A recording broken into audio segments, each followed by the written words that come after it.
This podcast brought to you by Hope 103.2. The Hope Book Club with Katrina Rowe and Natasha Moore, because life's just better with a book. Welcome to the Hope Book Club with Katrina Rowe and Natasha Moore. Today we are breaking out the bunsen burners and the test tubes for the science edition of the Hope Book Club.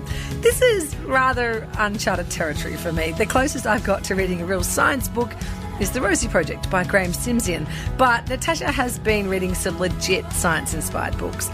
She's delved into Lost and Wanted by Nell Freudenberger. Poetry and science come together in this novel about a renowned physicist who has to confront the supernatural. Randall Munroe's What If gives compelling scientific answers to absurd questions, such as how many humans would a rampaging T-Rex need to eat per day to survive in New York City? And I've been reading Kat Colmer's Can't Beat the Chemistry, a young adult romance about a science nerd who falls in love with her unconventional tutoring student. Plus, we'll discuss the books that have taught us something we didn't know we wanted to learn. And if you'd like to join the conversation or share your thoughts about one of the books we discuss, we would love to hear from you. Email bookclub@hopemedia.com.au. But first, let's hear from Lost and Wanted by Nell Freudenberger. In the first few months after Charlie died, I began hearing from her much more frequently.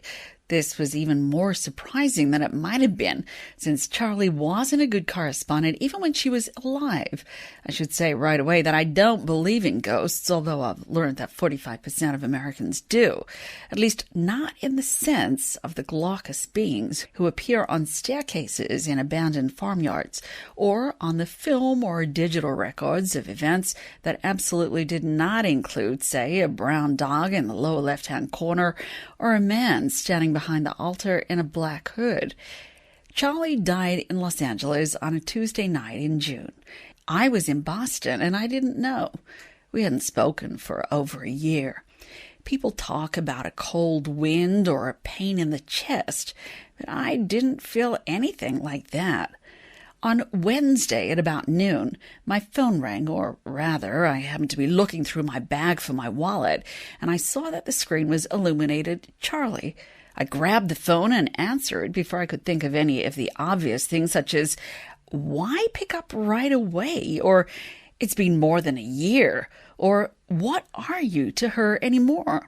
I heard shuffling, something lightweight falling to the floor. Empty boxes, maybe? I said her name again, and then I lost the call. I called her back, but no one picked up. I felt foolish and unaccountably disappointed. I vowed that if she tried again, I wouldn't pick up. I would wait a few days before deciding whether I even wanted to call her back. That's Nell Freudenberger's Lost and Wanted. The main character is a renowned physicist and a professor at MIT. She doesn't believe in life after death or anything supernatural. So when she receives a phone call from a friend who has just died, it kind of rocks her world. It's a bittersweet story about lost friendships, grief, and regrets. G'day, Natasha. Hi, how you doing? Good. Now, I have heard that this book is deeply moving. Were you affected by it? Yes, it's actually lovely. The whole kind of, physics professor confronts life after death kind of, supernatural, are there ghosts?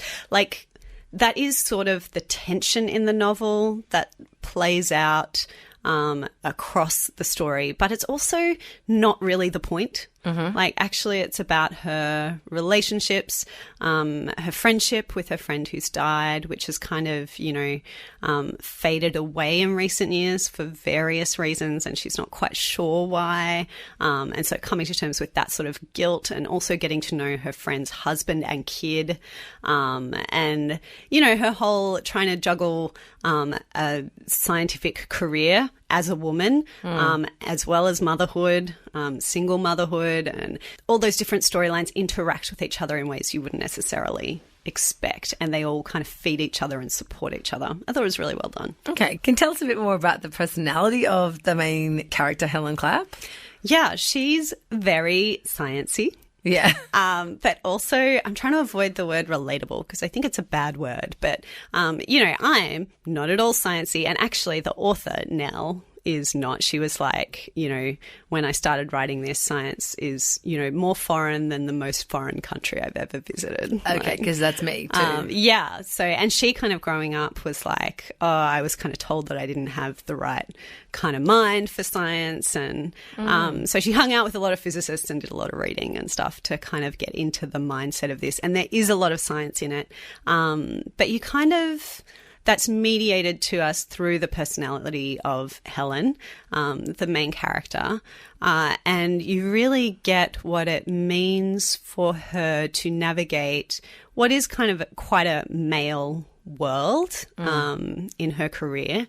Is it set now or yeah, it's back in time? contemporary. Okay, and it just came out this year, so it's a new book, and a lot of the science in it is kind of like new discovery stuff that has happened over the last few years. So she must have done a heap of research. Yes, and I think she ran it past a lot of people, because when it's not your field, it's also just so easy to kind of say things that someone for whom this is their life would be like, oh, but she wouldn't say no that. physicist would ever say that, or would ever say it quite like that, or Exactly. So I think, I'm not really the best judge, but I was very convinced by it, and I've been recommending it to science friends.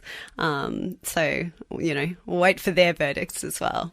This idea that she gets this phone call from a friend who's died. I know this is maybe not the main point of the book, but it's very intriguing all the same. So do Helen's ideas about spirituality sort of change over the course of the book? Is that part of the story? There's a number of things happening for her. It's not as though her friend calls her and she has a conversation with her friend.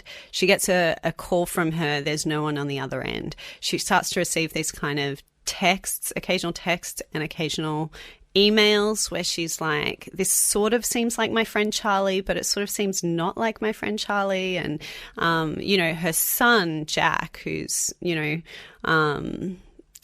still quite little, and who's making friends with, her dead friend's daughter as well, is kind of exploring this idea of, oh, well, I think I saw your friend, I think she's alive, and wow. having conversations with the daughter that aren't necessarily helpful for anybody. And so she's sort of, I guess, navigating grief and motherhood and friendship in a way that, even just having this weird niggling, oh, these texts and what do I do with that, is just kind of heightening all of that. So it's not so much that it's like, oh, the supernatural, is it real? It's like, what does that make us realize about, the living and how we relate to each other and how we manage this thing called life? Well, a lot of people said it's very thought-provoking. Did you find it thought-provoking?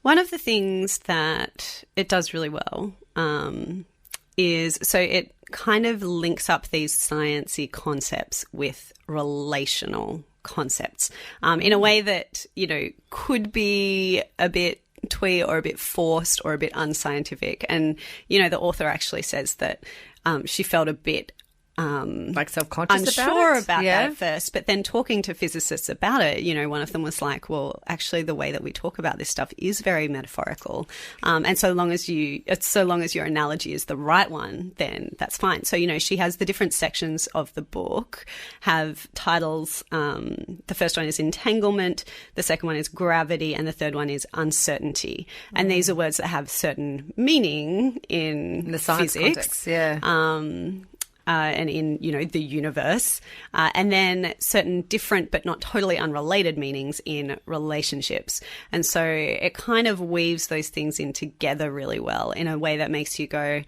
oh yeah, this stuff is really complicated and also weird and a bit unaccountable, same with physics, same with life, and that actually everything in life is sort of a trade-off, that you make these decisions and you don't really know how they're going to work out, and that they have these ripple effects and these consequences that you can't control. And so it just does that really beautifully, and science kind of turns out to be a really good prism to do that through, I guess. So viewing relationships through the prism of science. So did you actually learn about physics from reading this as well? I felt like I did when I was reading it, but then if afterwards you asked me to explain anything, there's no way I could. So I felt like I was learning, but did it stay? No, maybe not. No. Not retained. So what captivated you about the story? I think even though I'm in no way a scientist, I did kind of identify with Helen. I loved the way that she related to her work. That she was so absorbed in it and so loved it, and was succeeding in this field, this very male field, as a woman. But, even the satisfaction of she'd kind of made some groundbreaking discovery and become like a full professor at, age 33 or something.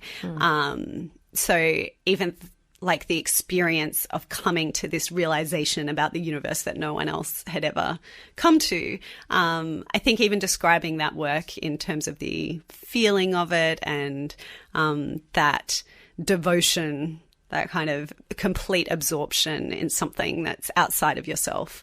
I really liked how that was told. It wasn't, even though the science in it is kind of authentic and well-researched, it wasn't overdone. So even though I don't really know what she's talking about, I can identify with the experience of it and be like, oh, that sounds really great. And then I think just her being brilliant at science didn't mean that she was brilliant at relationships.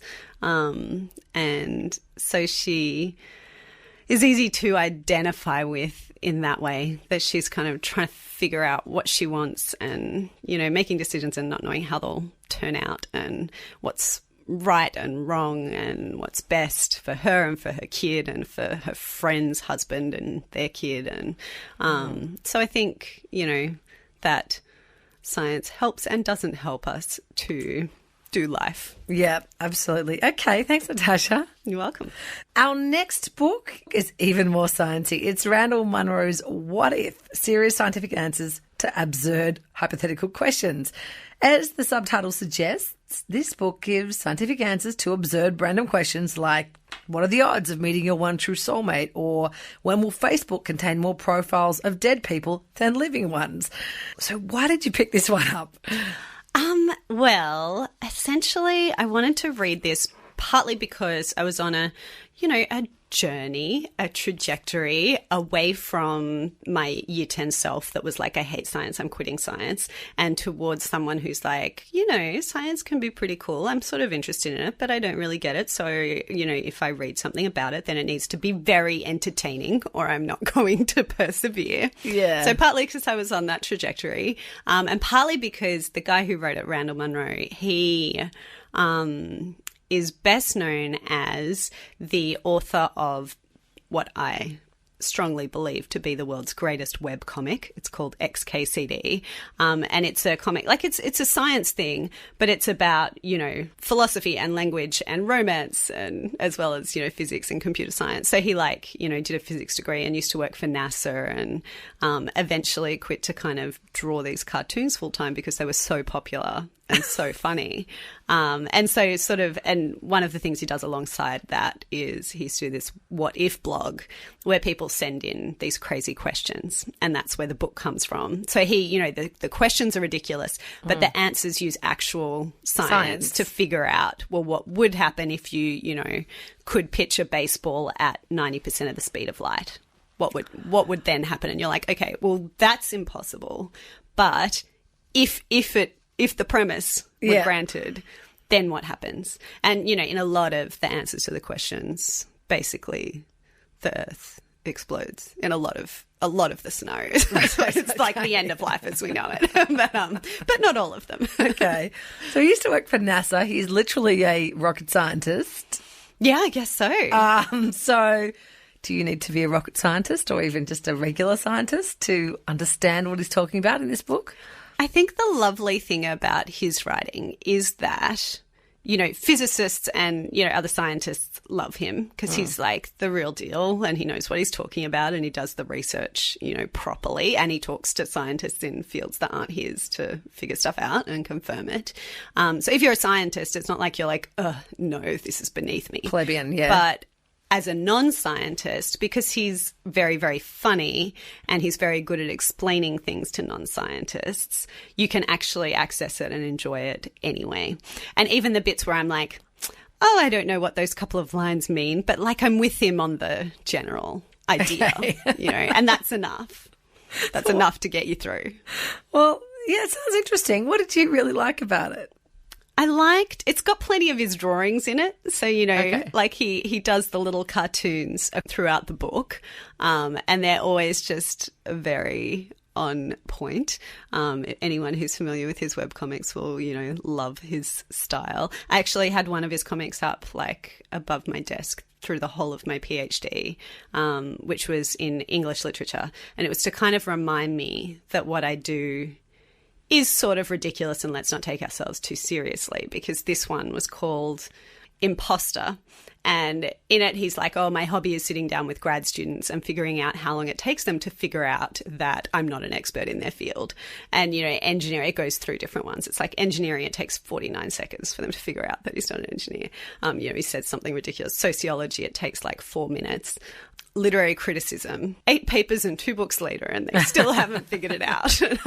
Right. So his cartoons are always very kind of, you know, quirky and fun.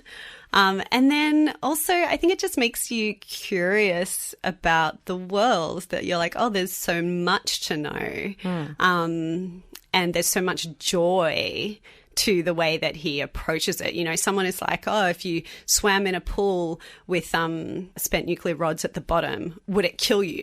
And so then he goes through like all these things you need to figure out. Or even like someone asks, if you could get everyone in the world to not interact with other people for 2 weeks, would that get rid of the common cold? Because if it can't jump from person to person, could it die out? Yeah. What a great question. And he's like, well, here's all the different things that we need to think about in terms of that. So he's like, firstly, you know, what would that do to the world's GDP? And is there enough space in the world for people to be separate enough that for everyone to... So, you know, there's kind of the practical logistics of that happening. And then there's the like, okay, well, would it actually die out under those circumstances? And so what were some of your favourite quirky, absurd, hypothetical questions from the book? Do you want to pick a couple out? I mean, one of the things that I really like about it is that he's so serious about the outcome, right? Even though the whole thing is absurd, and that's the point. So he keeps, you know, being like, by the way, I'm a guy who draws pictures on the internet. Don't take nuclear safety tips from me. Don't try this at home. Like, you know, I'm not a lightning expert. What I want is for things to catch on fire and explode. So, you know, I don't have your best interests at heart here. But, you know, he's kind of, well, I'm going to take it seriously and follow it through. So there's one where someone asks, is it possible to build a jetpack using downward firing machine guns? And his answer is a bit like, surprisingly, yes. But please don't do it. Yeah. For this, you would want to talk to the Russians, is what he says. So, you know, and then he goes through. So just in everything, there's like a lot of humour, a lot of lightheartedness, but very serious about the actual science. Yeah. And I think that's quite a charming combination. Cool. Well, will it inspire my disinterested teen to get more interested in science? I think so. I think it would.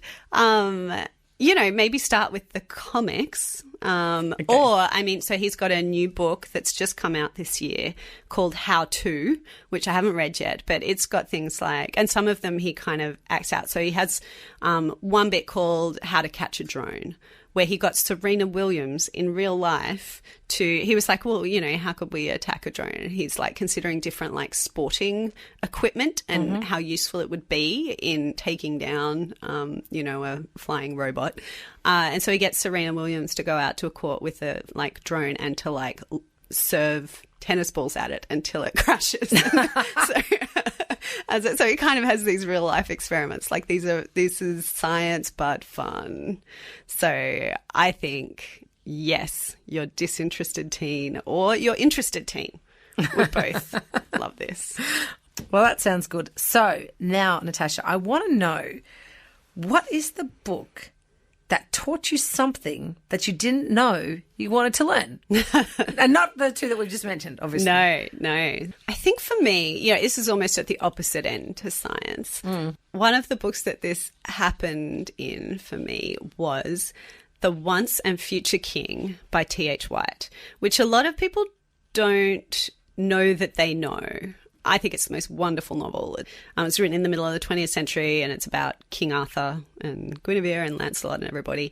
Lots of people do know the first book in the it's like a collection of 4 books, is called The Sword and the Stone. And there was a Disney movie about, King Arthur as a kid and Merlin, and he turns him into these different animals and stuff. It's great.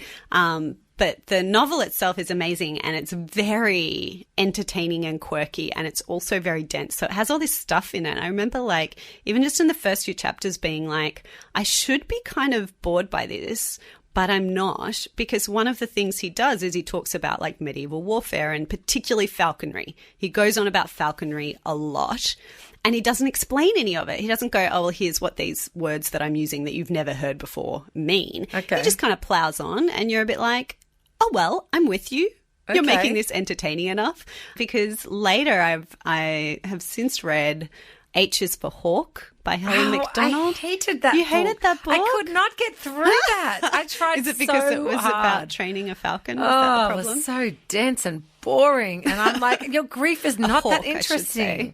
It's all about her grieving her father, I'm thinking. Well, it's about her grieving her father, but it's about her training a hawk, and it's about T.H. White, who wrote Once and Future King, and his book, The Goshawk, and how he tried to train a hawk and did it very badly. And it was all that stuff about the goshawk. She was so fascinated by it, and I'm like, this is so pretentious.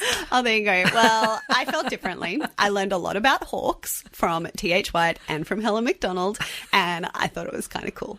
I feel bad saying it because she's a McDonald. She's part of my clan. There you go. So what about you? What have you learned about? A funny book popped into my head, and to be honest, it's not one I love, but I did learn a lot about global history, particularly in the 20th century.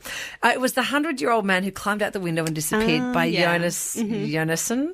Have you read this book? I have, yes. Okay. So I kind of have a love-hate relationship with it because of the moral ambiguity of the book and of the protagonist, Alan Carlson. The book has a massively high body count in the first couple of chapters. Basically, this guy climbs out the window of a nursing home. He gets caught up with some drug dealers, but in the process of his adventures, you kind of get his backstory. And he, saved General Franco in the Spanish Civil War. He helps make an atom bomb with Harry S. Truman. He ends up in Iran assisting a plan to assassinate Churchill. He spends time in a Russian gulag after friending Stalin, and he meets the fictional little brother of Albert Einstein.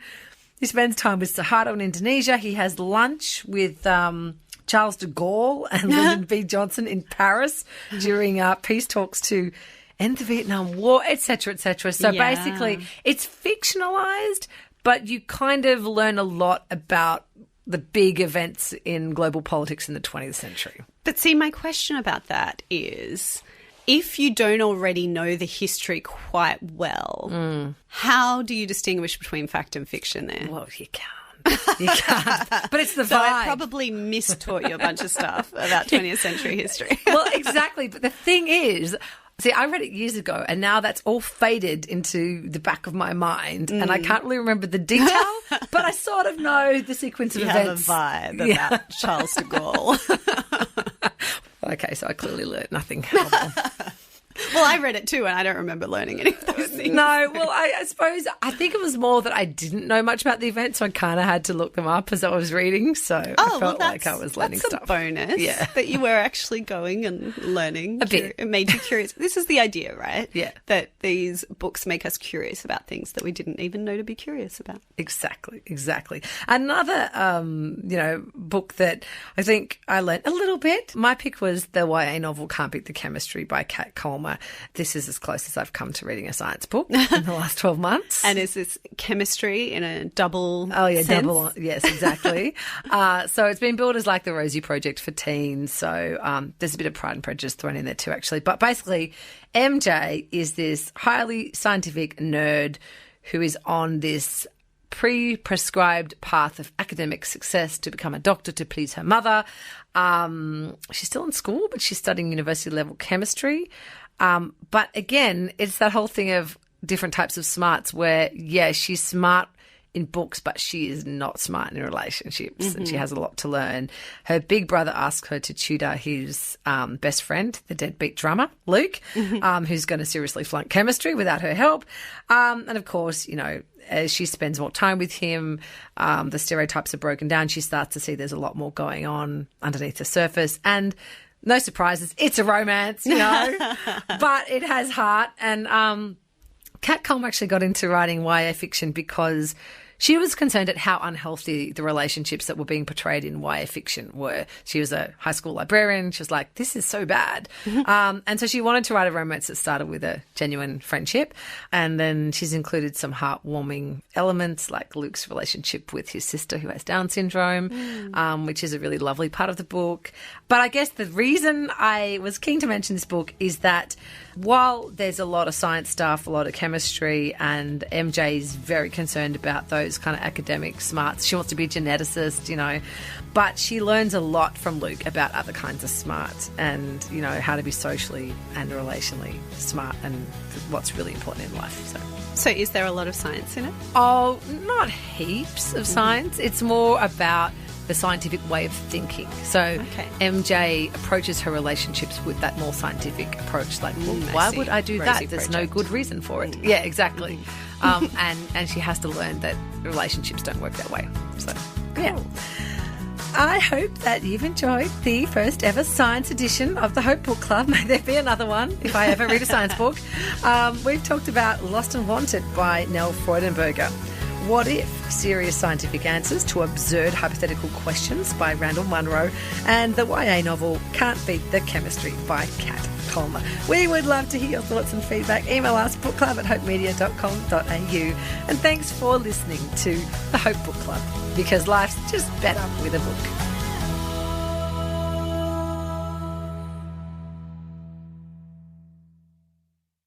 Thanks for listening. Start your day with life words. Subscribe to Hope 1032's free daily email devotional at hope1032.com.au.